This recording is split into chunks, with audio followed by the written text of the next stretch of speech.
ሁኔታን እያሳየኝ ልቤ እንዲከፋ ሲጠብቀኝ ይናፍቀዋል እንባ ካይኖቼ ምስጋና ሞልቷል ከከንፈሮቼ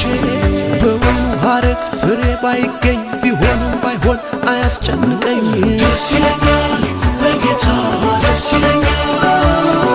አይናወጥም ከቶ እምነቴ የሰላም አምላክ ገብቷል ከቤቴ ደስ ይለኛል በጌታ ደስ ይለኛል ይህን ነው እንጂ ጀግና ቢሉት አይደነብርም በሚነግሩት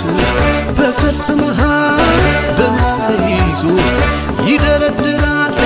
በገና ይዞ